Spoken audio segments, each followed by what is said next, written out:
un sistema cerrado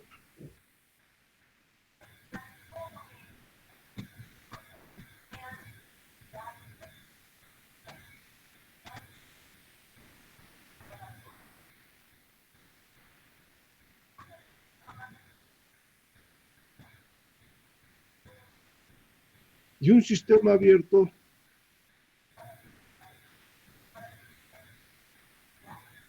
por ejemplo, es un compresor.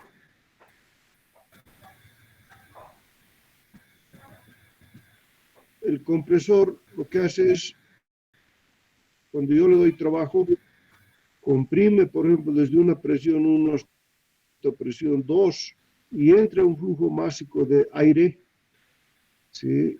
Y el aire está asociado a una energía. Lo mismo que cuando una persona tiene una manguera, está agarrando una manguera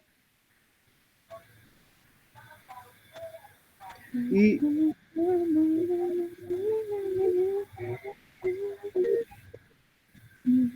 por favor les voy a pedir que apaguen sus micrófonos, les ruego que apaguen sus micrófonos.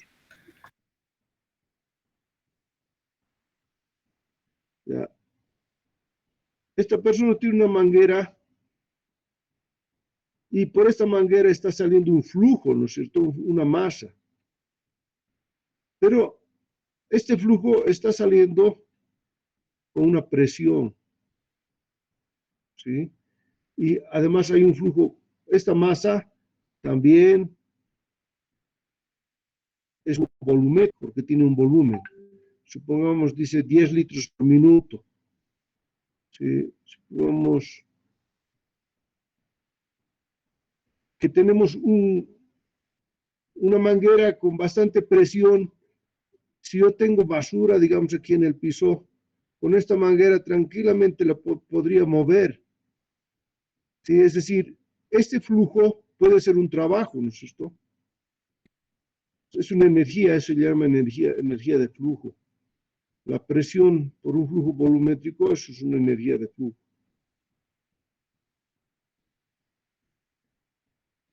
Entonces, nosotros tenemos sistemas abiertos donde entran flujos de fluido de trabajo y salen flujos de fluido de trabajo. Y los sistemas cerrados son donde la masa permanece constante. Por ejemplo, este pistón. Si yo caliento este pistón, puede cambiar la frontera móvil.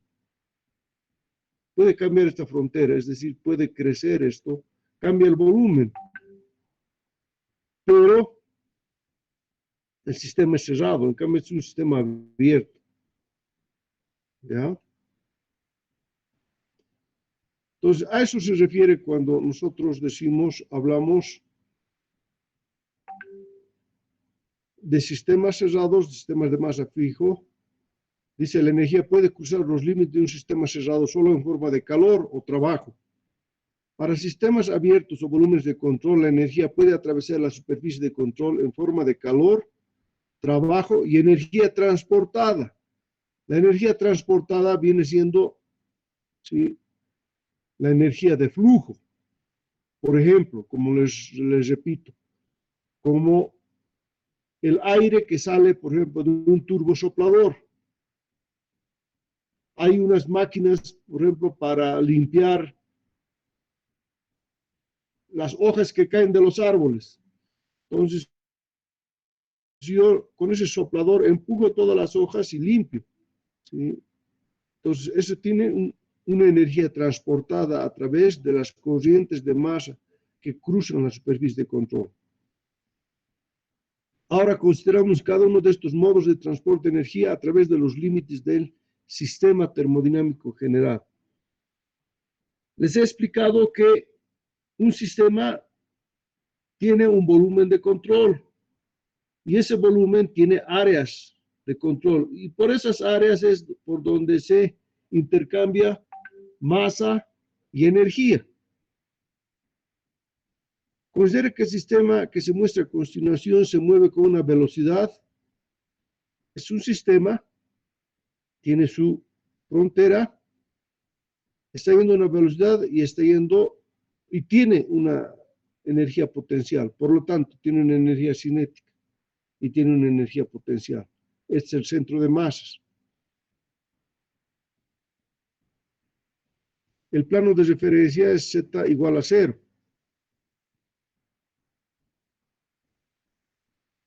La energía total de un sistema es la suma de todas las formas de energía que pueden existir dentro del sistema. Estas energías pueden ser térmica, mecánica, cinética, potencial, eléctrica, magnética, química y nuclear. ¿Me pueden dar un ejemplo de energía química?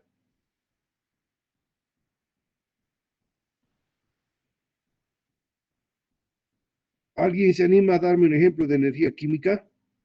¿Estaría bien una pila, Inge? Una Una pila. pila, batería. una batería. Combustión, ingeniero. Pero una batería y una pila más bien serían energía eléctrica, ¿no? Una reacción Dije- exodérmica. ¿Podría ser la combustión? Combustión, ingeniero. Sí, ¿no? La combustión, pero ya es el producto, ya es es la energía ya que se ha producido. La combustión en realidad es una energía térmica. La corrosión, tal vez, ingeniero. La corrosión también es un producto, ya es producto de la energía química. No, la energía como tal es la energía almacenada, por ejemplo, en un combustible. Un combustible tiene una energía química que va a poder ser aprovechada en forma de calor en un proceso de combustión. Pero como tal, simplemente está almacenada. Es, por ejemplo, la gasolina. La gasolina como tal, ahí está. Es como el agua, ¿no? Pero el agua no tiene capacidad de reaccionar. En cambio, la gasolina sí, en un proceso de combustión. O sea, la combustión es el producto ya. Pero la energía química almacenada es esa energía que se tiene dentro del combustible. ¿Ya? Entonces, también aquí se habla de una energía interna. Esta energía, dice, está asociada a la estructura molecular de un sistema y determina el grado de actividad molecular. Cuando hablamos de energía interna, hablamos a nivel microscópico. Y si hablamos a nivel microscópico, hablamos de moléculas y átomos, ¿no? Entonces, se dice que cualquier cuerpo que está a una temperatura mayor al cero absoluto, tiene una energía almacenada. Y esa energía no es nada más que el movimiento rotacional, translacional y vibracional de átomos y moléculas que hay en el sistema, en la masa. ¿Ya? Entonces, cualquier cuerpo, porque nunca vamos a llegar al cero absoluto. Entonces, eso indica que cualquier cuerpo tiene una energía interna. Todo cuerpo en realidad tiene una energía interna. Y esa energía interna va aumentando a medida que aumenta la temperatura. ¿Ya? Entonces, la energía cinética, dice, existe como resultado del movimiento del sistema en relación con un marco de referencia externa. Cuando el sistema se mueve con una velocidad v, la velocidad vector, la energía cinética se expresa con esta fórmula que ya la conocemos. De la misma manera, la energía potencial. Y podemos hablar de una energía total, que va a ser igual a la energía interna más la energía cinética más la energía potencial. Pero también esta energía la podemos expresar por unidad de masa, y a eso se le llama energía específica. Cuando hablemos de algo específico, cuando se añada la palabra específica, quiere decir que esa expresión está dividida entre la masa, ¿ya? Entre la masa. Entonces decimos que la energía específica es la energía total dividida entre la masa, que será igual a la energía interna dividida entre la masa, la energía cinética entre la masa y la energía potencial dividida entre la masa. Entonces, esto tiene de unidades de kilojoule sobre kilogramo. Y esta expresión, quitándole la masa, ya simplemente queda en esta notación, ¿no?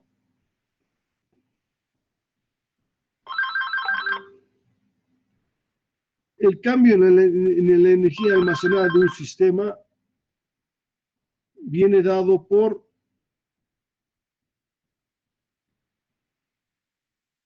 la variación de esta energía, ¿no? Y que va a representar la variación de todas las energías que la componen.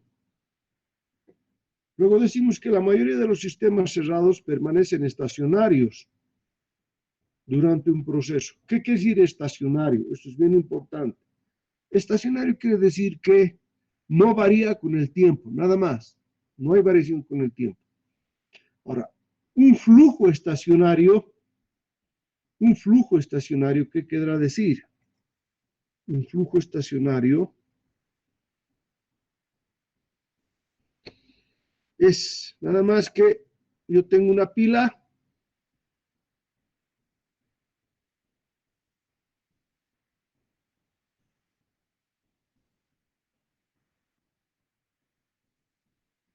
que este flujo, que es un flujo volumétrico, también es un flujo másico, ¿sí?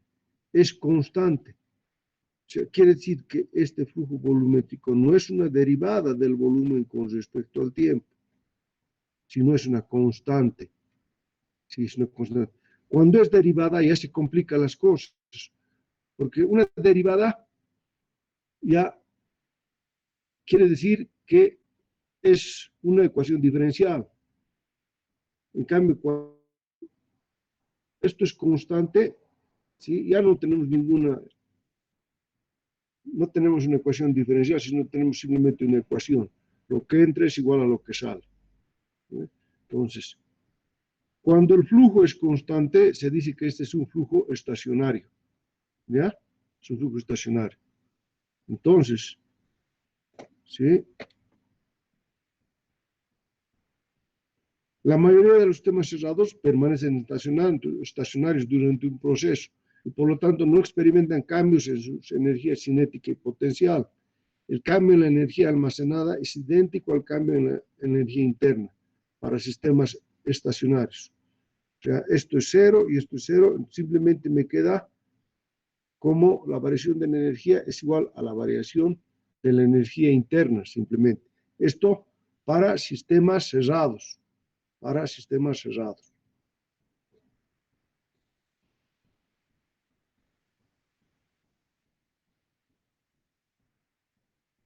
¿Hay algún compañero que me ayude a leer, por favor?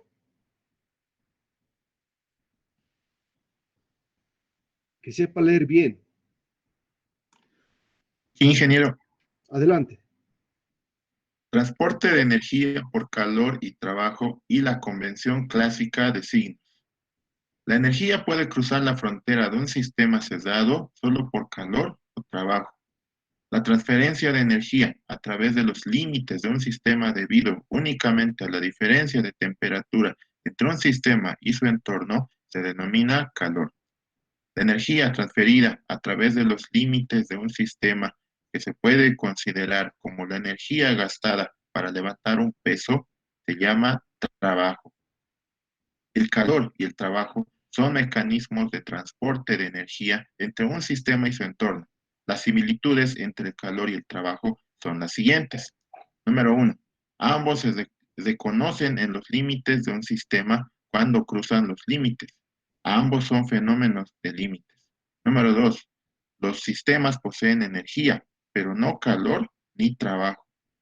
Número 3. Ambos están asociados con un proceso, no con un estado. A diferencia de las propiedades, el calor o el trabajo no tienen ningún significado en un estado. Ambas son funciones de ruta, es decir, sus magnitudes dependen de la ruta seguida durante un proceso, así como los de los estados finales. Ya. Entonces, esto es importantísimo. Eso es bien, bien importante entender, ¿ya?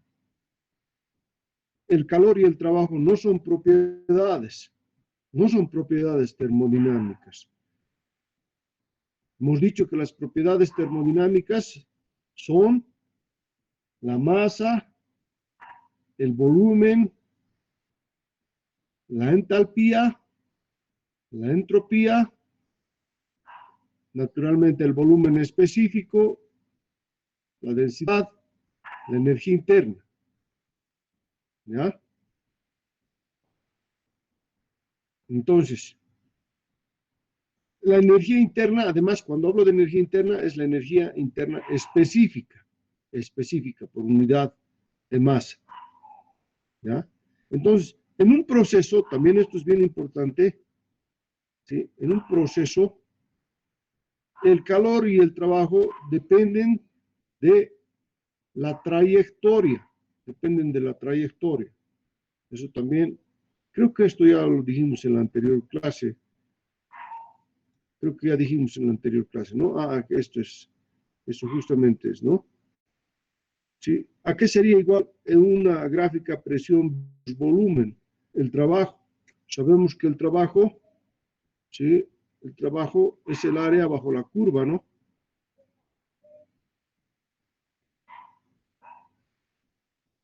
El trabajo es el área bajo la curva.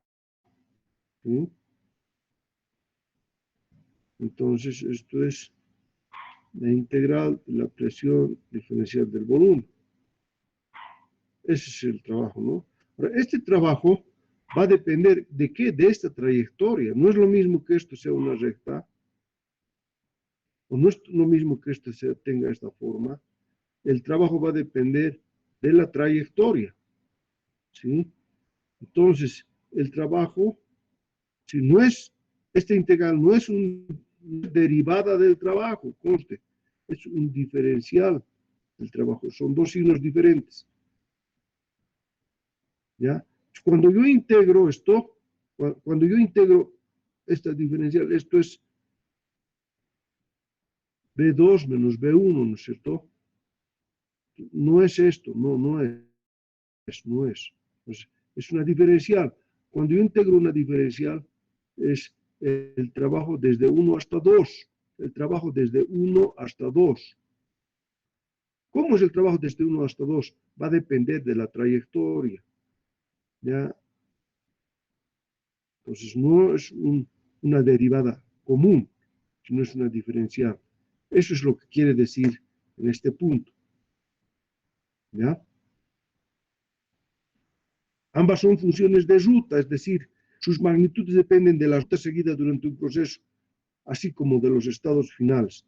Los estados finales son bien importantes, porque esos explican el proceso que está ocurriendo. Nosotros hemos dicho que tenemos estados termodinámicos, estos estados termodinámicos, las propiedades termodinámicas. Las propiedades definen el estado termodinámico. Y el camino de ir de un estado a otro, ese es el proceso. ¿Ya? El proceso. ¿Ya? Entonces, eso que quede bien claro. Por favor. Dado que el Compañero, calor, sí, adelante. dado que el No estoy calor y el grabando, trabajo, perdón, no estoy grabando. Un ratito tengo que grabar esto. Si no, no van a poder ustedes. Tengo que grabar.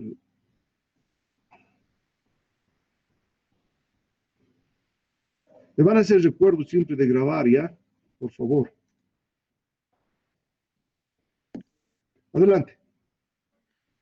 dado que el calor y el trabajo son funciones dependientes de la trayectoria, tienen diferenciales inexactos designados por el símbolo sigma. Los diferenciales de calor y trabajo se expresan como sigma de calor y sigma de trabajo. La integral de los diferenciales de calor y trabajo sobre la ruta del proceso da la cantidad de calor o transferencia de trabajo que se produjo en el límite del sistema durante un proceso. Las Ya, expresiones. entonces, quiere decir, la integral de la diferencial del calor desde 1 a lo largo de la trayectoria hasta 2 es el calor de 1 a 2. No es delta Q, no es delta Q. Lo mismo para el trabajo, la integral a lo largo de la trayectoria desde el estado 1 hasta el estado 2 es igual al trabajo de 1 a 2. No es delta del trabajo. Eso quiere decir. Por favor, continúe, compañero. Es decir, la transferencia de calor total o el trabajo se obtiene siguiendo la ruta del proceso y sumando las cantidades diferenciales de calor, sigma Q o sigma trabajo, a lo largo de la trayectoria. Las integrales sigma Q y sigma W no son sigma en estado 2 menos Q sub 2 menos Q sub 1 y o W2 menos W1, respectivamente, que carecen de sentido, ya que tanto el calor como el trabajo no son propiedades y los sistemas no poseen calor ni funcionan en un estado. La siguiente figura ilustra que las propiedades, presión, temperatura, volumen específico, energía interna específica, etcétera, son funciones puntuales, es decir, dependen solo de los estados. Sin embargo, el calor y el trabajo son funciones de trayectoria, es decir, sus magnitudes dependen de la trayectoria seguida. Ya. Aquí podemos apreciar en esta figura un proceso que está yendo desde el estado 1 hasta el estado 2. Tenemos una presión de 700 kilopascales en el estado 1 y 100 kilopascales en el estado 2. Sin embargo, el trabajo en A es 10, el trabajo en B es 8 y el trabajo es 5. ¿Por qué? Porque tienen diferentes trayectorias, ¿no es cierto? Saben que en P diferencial de B, que es el trabajo, es el área bajo la curva. Entonces, naturalmente, la trayectoria que está más arriba en A va a hacer mayor trabajo, ¿no? Porque tenemos más área bajo la curva A, ¿sí? Luego viene la B y finalmente la C tiene menos, ¿no es cierto? Ya. Por favor, compañero. Se requiere una convención de signos para las transferencias de energía de trabajo y calor, y para estas notas se selecciona la convención de signos en la termodinámica clásica. Según la convención de signos clásica, la transferencia de calor a un sistema y el trabajo realizado por un sistema son positivos. La transferencia de calor de un sistema y el trabajo de un sistema son negativos. El sistema que se muestra a continuación tiene suministro de calor y trabajo realizado por él. En esta guía de estudios usaremos el concepto de calor neto y trabajo neto. Ya.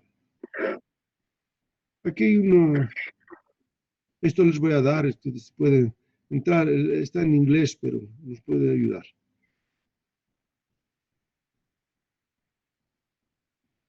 Ya, aquí tenemos en la gráfica un sistema y los alrededores. El sistema siempre tiene una frontera, ¿no es cierto? Les he dicho que la frontera son las superficies de control. Esto en realidad es un volumen, ¿no? Es un volumen. Lo que estamos viendo nosotros solamente es una dimensión. Entonces, en esta dimensión tenemos solamente ancho y alto, ¿no? Eso es lo que podemos ver. Y estas dos áreas van a ser las fronteras, y estos son los límites de las fronteras, ¿ya? Entonces, puede entrar calor, puede salir calor, puede entrar trabajo, puede salir trabajo, ¿ya? Por favor. Transporte de energía por calor. Recuerde que el calor es energía en transición a través del límite del sistema, únicamente debido a la transferencia de temperatura entre A el la sistema diferencia. Únicamente debido a la diferencia. a la diferencia de temperatura entre el sistema y su entorno. El calor neto transferido a un sistema se define como calor neto es igual a sumatoria de calor que entra menos la sumatoria de calor saliente. Aquí, calor que entra y calor que sale son las magnitudes de los valores de transferencia de calor. En la mayoría de los textos de termodinámica, la cantidad Q está destinado a ser el calor neto transferido al sistema.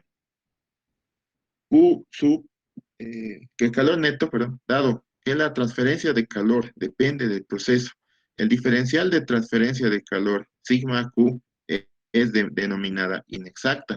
A menudo pensamos en la transferencia de calor por unidad de masa del sistema Q Q específico. específico. Sí. Q específico, muy bien. Ya, entonces, este sigma de Q o sigma de trabajo se denominan diferenciales inexactas, ¿ya? Diferenciales inexactas. En cambio, la D de derivada, la D que conocemos común, digamos, derivada de X, es una D común. Entonces, esa derivada común es una diferencial exacta. Estas son diferenciales inexactas, ¿ya? Os repito, voy a poner aquí para que esté más clarito esto. Entonces, una cosa es, digamos, si yo digo diferencia, no, esto es diferencial de X, otra cosa es derivada de X. Esto es una diferencial inexacta, esto es una derivada, o diferencial exacta. ¿Ya? Esta no, esta es la que utilizamos para el calor y para el trabajo. ¿Ya? Estas dependen de la trayectoria, son funciones de la trayectoria. Eso tiene que quedar bien claro. A menudo, dice, pensamos en la transferencia de calor por unidad de masa del sistema. ¿Cuándo se produce calor? ¿Cuándo ocurre calor? ¿Cuál es la clave para que haya calor? El trabajo, Inge. No, no. ¿Cuándo se Aumento de manifiesta el temperatura. calor? ¿Cuándo se manifiesta el calor? El calor Cuando se hay aumento manifiesta. El calor se manifiesta cuando hay una diferencia de temperaturas. Si hay una diferencia de temperaturas, entonces ahí se genera calor y hay una transferencia de calor. Ahora esa transferencia de calor siempre va a ir del cuerpo caliente al cuerpo frío.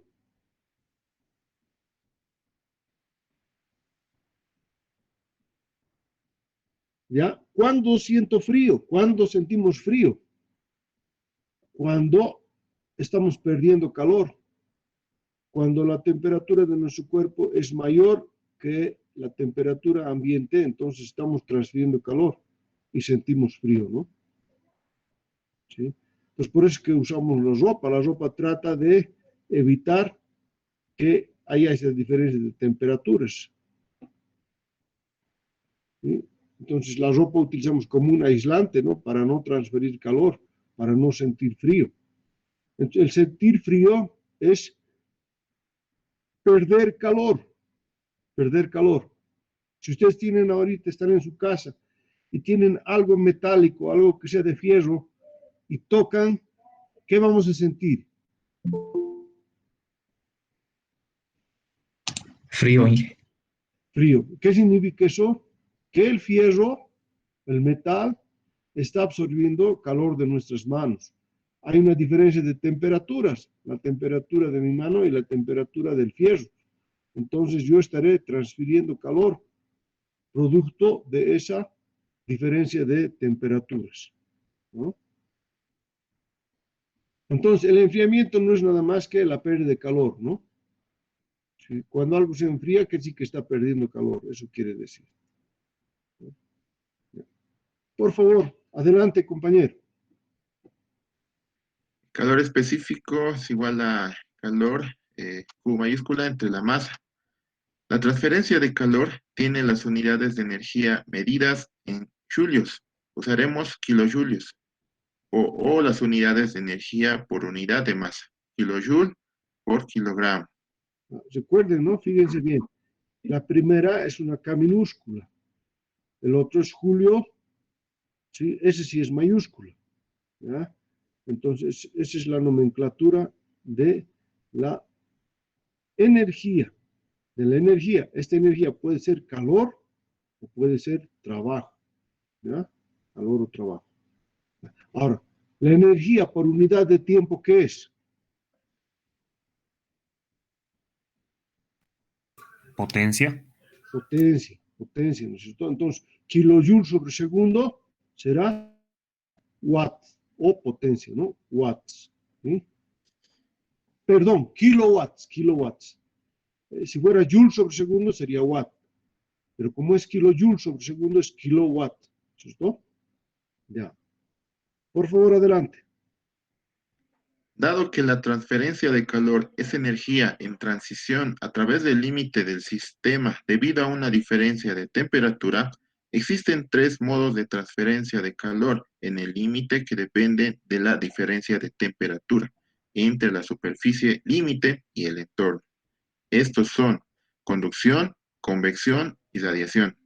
Sin embargo, cuando se resuelven problemas en termodinámica que involucran transferencia de calor a un sistema, la transferencia de calor generalmente se da o se calcula aplicando la primera ley o la conservación de la energía al sistema. Un proceso adiabático es aquel en el que el sistema está perfectamente aislado y la transferencia de calor es cero. Ya, aquí les voy a enseñar algo que es bien importante, que siempre les voy a recordar respecto a lo que significa adiabático. Aquí la explicación es muy clara y dice, proceso adiabático es aquel en el que el sistema está perfectamente aislado y la transferencia de calor es cero. Es decir, no transferimos calor, pero además, adiabático, ¿qué va a significar para nosotros? Adiabático va a significar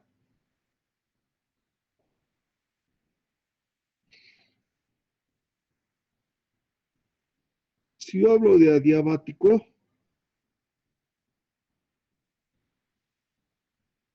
esto también quiere decir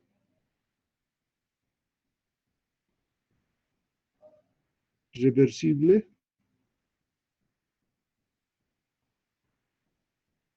e ideal.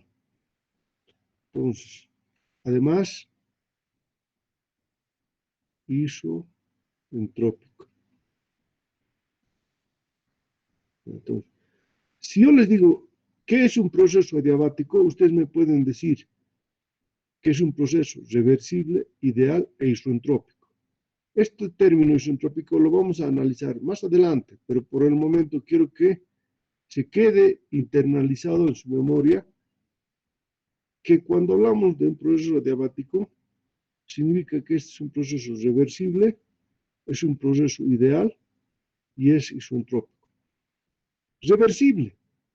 Reversible quiere decir que cualquier momento puede volver a no ser adiabático, o puede ser un proceso que vaya desde el estado 1 al estado 2, ¿sí? Va de 1 a 2, pero reversible es que puede volver, o sea, es bidireccional, que puede volver al estado 1, ¿sí? Sin ningún problema.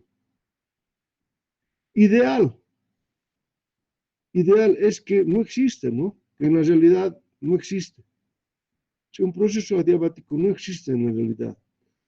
Hay procesos bastante cercanos al adiabático, ¿no? Pero todos los procesos y los fenómenos naturales no son adiabáticos. El ejemplo típico es este ejemplo del termo, ¿no?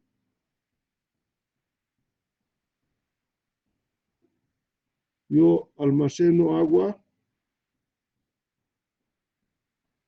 en un sistema totalmente aislado, ¿sí? Y yo creo que no va a perder calor, ¿sí? Que esto es cero, pero esto no es así, ¿no? Pasa un tiempo y siempre se va a enfriar. Entonces, por lo tanto, esto es ideal, no es real. ¿Ya? Entonces, si yo les digo proceso adiabático, ¿qué más es?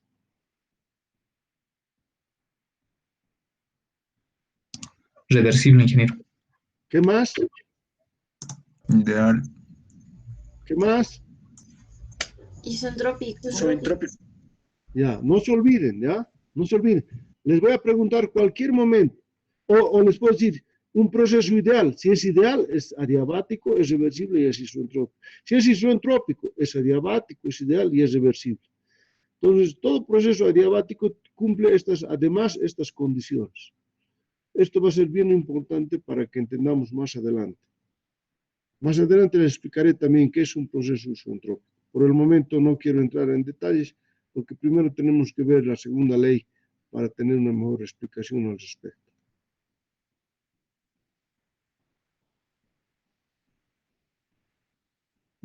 Adelante, por favor. Introducción a los mecanismos básicos de transferencia de calor. Para aquellos de nosotros que no tenemos la oportunidad de tener un curso completo de teoría y aplicaciones de la transferencia de calor, la siguiente es una breve introducción a los mecanismos básicos de la transferencia de calor. Aquellos de nosotros que tenemos un curso completo de teoría de la transferencia de calor, podemos optar por omitir este material en este momento. La transferencia de calor es energía en transición debido a una diferencia de temperatura. Los tres modos de transferencia de calor son conducción, convección y radiación. Ya, en este caso, nosotros tenemos un curso completo de teoría de transferencia de calor, ¿no es cierto? Excepto que hay estudiantes, creo que algunos llevan esta materia como optativa, que son los industriales. A ver, ¿hay algún industrial en este momento en la sala? ¿Hay alguno de ingeniería industrial? Sí, ingeniero. Ya, entonces, ustedes, por ejemplo, no llevan transferencia de calor como materia, así que vamos a revisar nomás estos conceptos que son bastante simples, no vamos a entrar en la gran teoría, porque transferencia de calor es una materia bastante compleja, pero vamos a entrar a ver los mecanismos básicos. Los mecánicos, electromecánicos, automotrices y mecatrónicos van a ver nomás transferencia de calor. Por favor, sigamos. Conducción a través de paredes planas. La transferencia de calor por conducción es un intercambio progresivo de energía entre las moléculas de una sustancia. Ya, aquí tenemos una Coca-Cola, una lata de Coca-Cola, y nosotros tenemos una transferencia de calor del medio externo al medio frío, ¿no? Hemos dicho que basta que haya un delta T de temperatura y una transmisión de calor. Entonces, la temperatura del líquido dentro de la lata es menor que la temperatura del medio ambiente, por lo tanto, va a haber una transferencia de calor, ¿no? Esta transferencia de calor, si nosotros hacemos un pequeño corte, vamos a ver que la lata tiene una pared y esta lata tiene un espesor, ¿sí? Y nosotros vamos a tener una temperatura exterior y una temperatura interior, por lo tanto tenemos un delta T de temperatura, ¿ya? Y podemos decir que el calor, ¿sí? Aplicamos, esta es la ley de Fourier de conducción de calor, que es igual al flujo de calor. Cuando tenemos puntos se convierte en flujo, ¿no? ¿Sí? El flujo de calor por conducción es igual a menos el área por una constante de transferencia. Esta constante está íntimamente relacionada al material. por la variación de la temperatura con respecto a la distancia, ¿no? Decíamos que esta K sub T, ¿sí? Este K sub T va a depender del material, ¿sí? Hay materiales que permiten el paso del calor más fácilmente que otros. La mayoría de los metales son buenos conductores de calor, conductores, por eso, porque conducen el calor por el proceso este que estamos llamando de conducción. En cambio, existen otros materiales que no son buenos conductores. Entre ellos podríamos citar la madera, por ejemplo, ¿sí?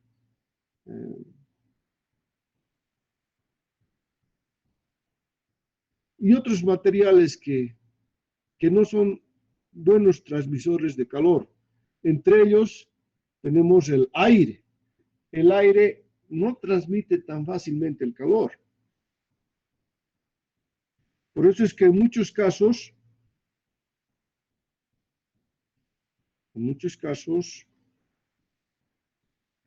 yo utilizo ventanas con doble vidrio.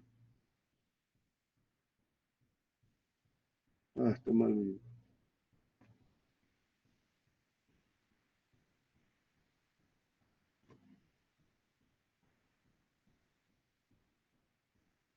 Si yo tengo una ventana con doble vidrio, el calor difícilmente va a pasar porque aquí tengo aire en medio. ¿Sí? Aire en medio. Entonces es como una barrera de calor, difícilmente pasa, porque el K, esta K,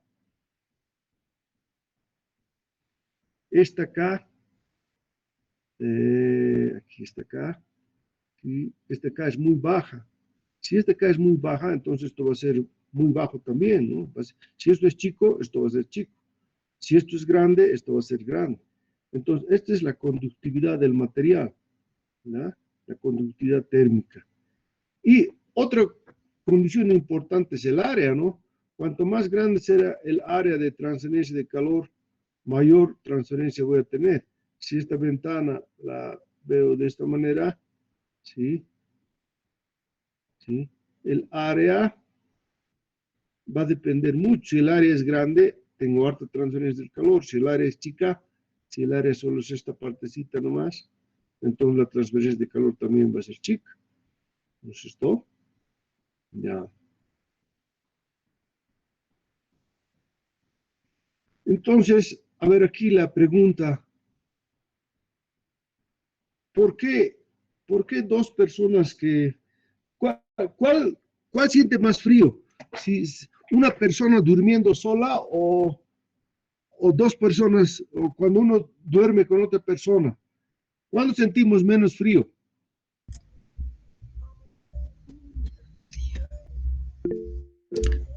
Entre dos, Inge. Dos personas. ¿Por qué?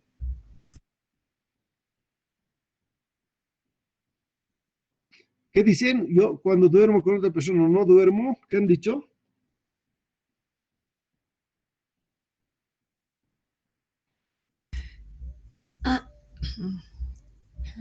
No, Inge.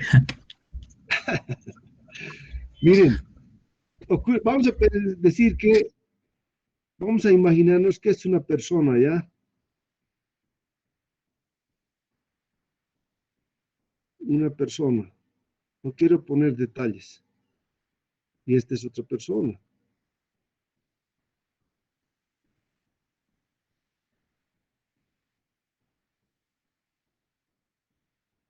Bueno, esta persona, ¿sí? Si duerme sola, va a transferir calor por esta área, por esta área, por esta área, por abajo y por esta área.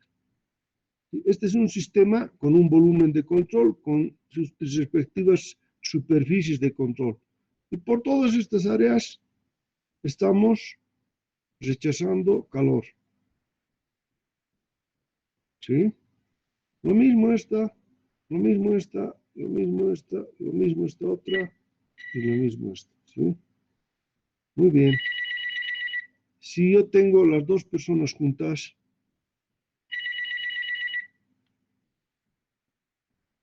Las dos están juntitas.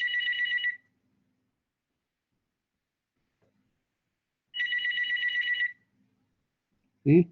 Entonces, solamente va a transmitir calor por este lado, por aquí, por aquí, por aquí, por aquí, por aquí. Pero ya no va a transmitir una con la otra.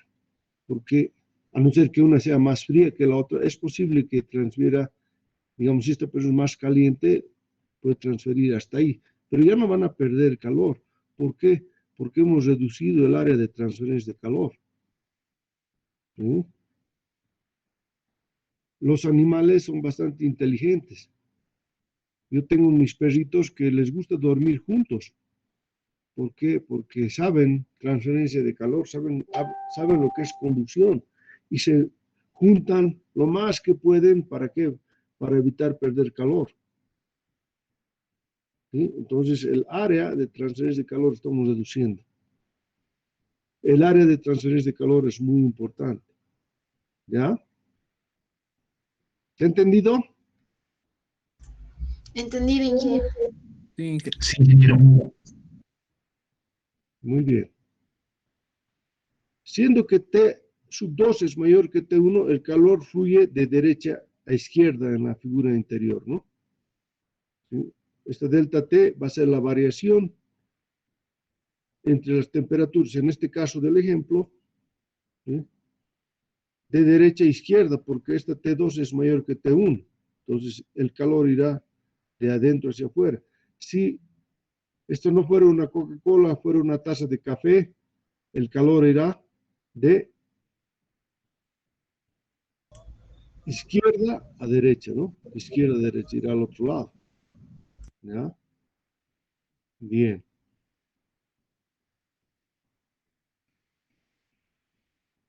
Por favor. Ah, no, esto ya hemos visto. Ya, aquí tenemos un ejemplo sencillo. Por favor, compañero. Una pared plana se compone de 20 centímetros de ladrillo con conductividad térmica K sub T igual a 0,72 watts sobre metro por Kelvin. La temperatura de la cara derecha del ladrillo es de 900 grados Celsius y la temperatura de la cara izquierda del ladrillo es de 20 grados Celsius.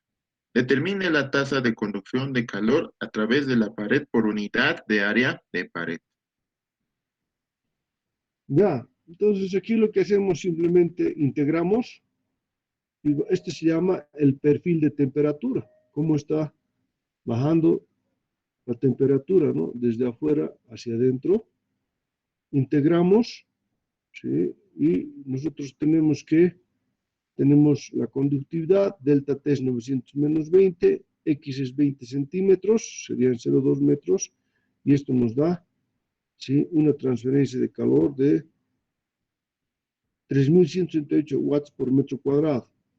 Si yo tengo el área, digamos, si es un metro cuadrado de pared, entonces yo voy a tener 3.17 kilowatts, ¿no es cierto? Bastante simple, ¿no? A eso le llamamos transferencia de calor por conducción, Si yo tengo además de este ladrillo, tengo un reboque, pongamos de cemento y cal, entonces aumentará esto, ¿no? Cambiará además y aumentará y posiblemente sea otro área, pero voy a ir avanzando.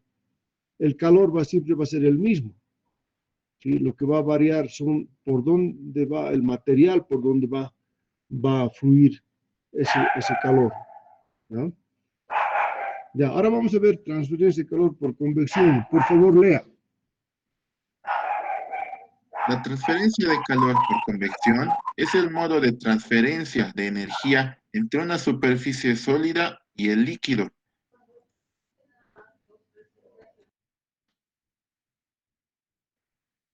Y el líquido o gas adyacente que está en movimiento, e involucra los efectos combinados de conducción y movimiento del fluido.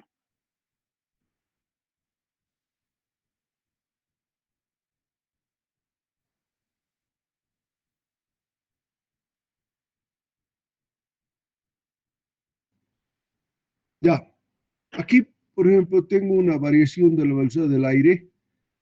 Esta variación, ¿por qué se da? Porque este perfil de la velocidad va cambiando a medida que me voy acercando más o menos a este sólido, ¿no? ¿Sí? Y este perfil de velocidades también va a hacer que varíe la temperatura. Cuanto más cerca estoy al bloque caliente, la transferencia de calor es mayor. A medida que me voy alejando, la transferencia de calor es menor.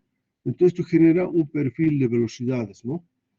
Entonces yo tengo, por ejemplo, un huevo caliente y tengo un ventilador, ¿sí? Entonces el aire va a tener esta trayectoria, va a ir yendo hacia alrededor del huevo, pero ¿qué ocurre? El aire, ¿sí? El aire, a medida que va aumentando la temperatura, ¿qué pasa con la densidad del aire? Disminuye. Disminuye, ¿no es cierto? Entonces, si disminuye, el aire caliente se va a ir más arriba, ¿están de acuerdo? Ya se ha calentado y se va a subir arriba, ¿no ve? ¿Están de acuerdo? Sí, Inge. Ya, entonces, en un ambiente siempre el aire caliente está en la parte superior. Y esto genera un flujo de aire. ¿Ya? Eso es lo que ocurre. Por eso es que se da. Ya. Jóvenes, tengo que un ratito. Voy a poner estas diapositivas. Tengo que un ratito arreglar mi teléfono. Tengo que ir al técnico. Por favor, voy a terminar las clases, ¿sí? Y voy a poner esto en la plataforma. Nos vemos el día lunes. Está bien, ingeniero. Está bien, Inge, gracias. Ya, hasta luego. Luego, Inge. Inge.